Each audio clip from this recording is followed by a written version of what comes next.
പശ്ചിമേഷ്യയിൽ സംഘർഷം ആളിക്കത്തുകയാണ്. പോർവിളിക്കും സമ്മർദ്ദത്തിനുമിടയിൽ ഇറാനെതിരെ രാജ്യത്തിനകത്ത് തന്നെ സായുധ കലാപം സൃഷ്ടിക്കാൻ US നീക്കമെന്ന റിപ്പോർട്ടുകളാണ് ഇപ്പോൾ പുറത്തുവരുന്നത്.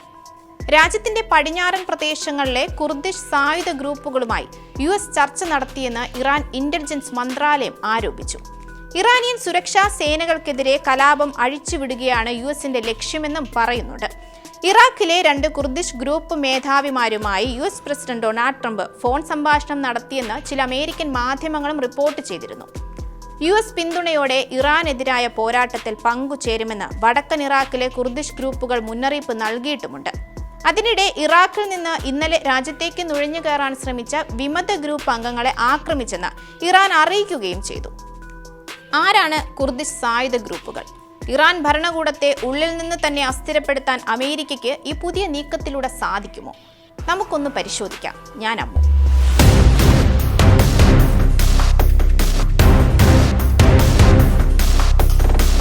പശ്ചിമേഷ്യയിലെ ഒരു വലിയ ജനവിഭാഗമാണ് കുർദ്. ഇവർക്ക് സ്വന്തമായി ഒരു രാജ്യമില്ല. എന്നാൽ പല രാജ്യങ്ങളിലായാണ് ഇവർ ജീവിക്കുന്നത്. വിവിധ രാജ്യങ്ങളിൽ വലിയ ജനസംഖ്യ കുർദിഷ് ജനവിഭാഗത്തിൽപ്പെട്ടവരുണ്ട്. തുർക്കി, ഇറാൻ, ഇറാഖ്, സിറിയ എന്നിങ്ങനെയുള്ള അറേബ്യൻ രാജ്യങ്ങളിലാണ് ഇവർ കൂടുതലായുള്ളത്. ലോകത്താകമാനം 3 മുതൽ 4 കോടി വരെ കുർദിഷ് ജനതയിൽപ്പെട്ടവരുണ്ടെന്നാണ് റിപ്പോർട്ടുകൾ. വിവിധ രാജ്യങ്ങളിലായാണ് ഇവർ കഴിയുന്നതെങ്കിലും ഇവർക്ക് ഇവരുടേതായ ഭാഷയും സംസ്കാരവുമുണ്ട്. സ്വന്തമായൊരു രാജ്യത്തിനു വേണ്ടി ഇവരുടെ മുറവിളികൾ മുഴങ്ങുന്നുമുണ്ട്. ഇറാനിലെ മൊത്തം ജനസംഖ്യയുടെ 10% കുർദ് വിഭാഗത്തിൽ നിന്നുള്ളവരാണ്. വിവിധ സംഘടനകളും ഇവർക്കിടയിൽ പ്രവർത്തിക്കുന്നുമുണ്ട്. ഇറാനിൽ തന്നെ Kurdistan democratic party of Iran, Kurdistan freedom party, Kurdistan free life party എന്നിങ്ങനെയുള്ള സംഘടനകളാണുള്ളത്. ഇറാന്റെ ആകെ ജനസംഖ്യയുടെ ഏകദേശം 10% വരുന്ന കുർദിഷ് സമൂഹം ഇസ്ലാമിക് റിപ്പബ്ലിക്കിന് എക്കാലവും ഒരു വലിയ വെല്ലുവിളിയാണ്. ഇറാനിലെ മറ്റു പ്രതിപക്ഷ ഗ്രൂപ്പുകളെക്കാൾ സംഘടിതരും സായുധരുമാണിവർ. നിലവിൽ അയൽരാജ്യമായ ഇറാഖ് കേന്ദ്രീകരിച്ച് പ്രവർത്തിക്കുന്ന ഇറാനിയൻ കുർദിഷ് പോരാളികൾ സാഹചര്യം അനുകൂലമായാൽ ഇറാൻ ഭരണകൂടത്തിനെതിരെ സായുധ പോരാട്ടത്തിന് തയ്യാറെടുക്കുന്നവരുമാണ്. കാരണം ഇറാനിലെ പുരോഹിത ഭരണകൂടം ദശാബ്ദങ്ങളായി അതിക്രൂരമായ അടിച്ചമർത്തലുകൾക്ക് വിധേയരാക്കുന്നവരാണ് കുർദുകൾ. ഇറാനിലെ ഇപ്പോഴത്തെ മതഭരണകൂടത്തിനെതിരെയും അതിനു മുമ്പുണ്ടായിരുന്ന ഷാ ഭരണത്തിനെതിരെയും കുർദുകൾ രംഗത്തിറങ്ങിയിട്ടുമുണ്ട്. അത് തിരിച്ചറിഞ്ഞു തന്നെയാണ് അമേരിക്ക സാഹചര്യം മുതലെടുക്കുന്നതും. എന്നാൽ ഈ പദ്ധതി പൂർണ്ണമായി വിജയിക്കുമോ എന്നത് ഒരു സംശയമുള്ള കാര്യമാണ്. അതിന് കാരണങ്ങളും നിരവധിയാണ്. ഇറാന്റെ ഭൂരിപക്ഷമായ പേർഷ്യൻ വംശജർ ഒരു കുർദിഷ് സായുധ മുന്നേറ്റത്തെ സ്വാഗതം ചെയ്യാൻ സാധ്യതയില്ല. മാത്രമല്ല, CIA നൽകുന്ന ചെറിയ ആയുധങ്ങൾ ഉപയോഗിച്ച് ഇറാന്റെ ശക്തമായ ഭരണകൂടത്തെ താഴെ ഇറക്കാൻ കുർദ് സേനയ്ക്ക് കഴിയില്ല എന്നും ഇവർ ചൂണ്ടിക്കാട്ടുന്നുണ്ട്. 1991 ഗൾഫ് യുദ്ധാനന്തരം നടന്നതുപോലെ കുർദുകളെ പ്രോത്സാഹിപ്പിക്കുകയോ പിന്നീട് അവരെ കൈവിടുകയും ചെയ്യുന്ന അമേരിക്കയുടെ മുൻകാല ചരിത്രവും ഒരു ഭീഷണിയായി ഇവിടെ നിലനിൽക്കുന്നുമുണ്ട്. സിറിയയിൽ ഇതിനപ്പുറമായിരുന്നു സംഭവങ്ങൾ. ISISന് എതിരായ US പോരാട്ടത്തെ വിജയിപ്പിച്ചത് കുർദ് സൈന്യമാണ്. പക്ഷേ കാര്യം കഴിഞ്ഞപ്പോൾ അമേരിക്ക കൈവിട്ടു. US പിന്തുണയുള്ള സിറിയൻ സർക്കാർ ഇപ്പോൾ കുർദ് സൈനികരെ കശാപ്പ് ചെയ്യുകയുമാണ്. US കൈവിട്ട തക്കം നോക്കി ISISും കുർദുകളെ കൊന്നൊടുക്കുന്നുണ്ട്.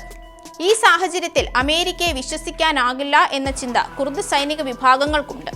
അമേരിക്കയും ഇസ്രയേലും നടത്തുന്ന ആക്രമണത്തിൽ ഏറ്റവും നാശമുണ്ടായത് കിഴക്കൻ ഇറാനിലാണ്. അതാണ് ഇറാനിലെ പ്രധാന കുർദ് മേഖല.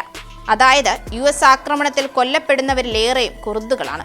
അതിനാൽ US നീക്കത്തിന് ഇതും ഒരു തിരിച്ചടി തന്നെയാണ്.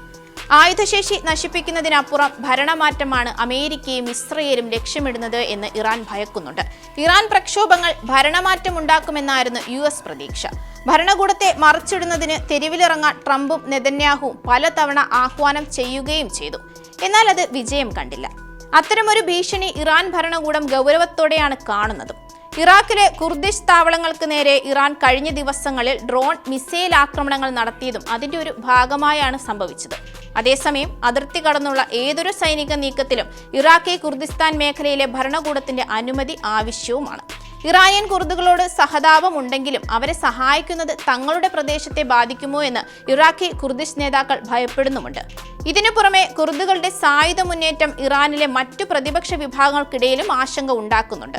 ഇത്തരം നീക്കങ്ങൾ രാജ്യത്തെ അസ്ഥിരപ്പെടുത്തുമെന്നും മറ്റു വംശീയ ന്യൂനപക്ഷങ്ങൾക്കിടയിൽ വിഘടനവാദ ചിന്തകൾ വളർത്തുമെന്നും ഇവർ ഭയപ്പെടുന്നുണ്ട്. അമേരിക്കയ്ക്ക് ഇറാനിലെ അടുത്ത ലക്ഷ്യം കരയുദ്ധമാണ് എന്നത് ഇവിടെ വ്യക്തമാണ്. എന്നാൽ വ്യോമാക്രമണം പോലെ എളുപ്പമല്ല അത്. ഇറാന് അതിശക്തമായ കരസൈന്യമുണ്ട്. ഇറാഖിലും അഫ്ഗാനിലും നേരിട്ടതിനേക്കാൾ വലിയ തിരിച്ചടിയായിരിക്കും കിട്ടുക. US സൈനികർ വലിയ തോതിൽ കൊല്ലപ്പെടും. അങ്ങനെ വന്നാൽ ട്രംപിനത് സ്വന്തം നാട്ടിൽ തന്നെ തിരിച്ചടിയായിരിക്കും ലഭിക്കുക. അങ്ങനെയാണ് ഒരു പ്ലാൻ ബിയിലേക്ക് ട്രംപ് എത്തുന്നതും. ഇറാനിലെയും ഇറാഖിലെയും കുർദിഷ് സംഘങ്ങൾ യുദ്ധത്തിൽ പങ്കാളികളായാൽ കരയിൽ പോരിനിറങ്ങുന്ന ആദ്യ സംഘമായി മാറുകയും ചെയ്യും അവർ. ഇനിയിപ്പോൾ ട്രംപിന്റെ ഈ കുർദ് പ്ലാൻ ഇറാൻ മണ്ണിൽ നടക്കുമോ എന്നത് കാത്തിരുന്ന് കാണേണ്ടി വരും.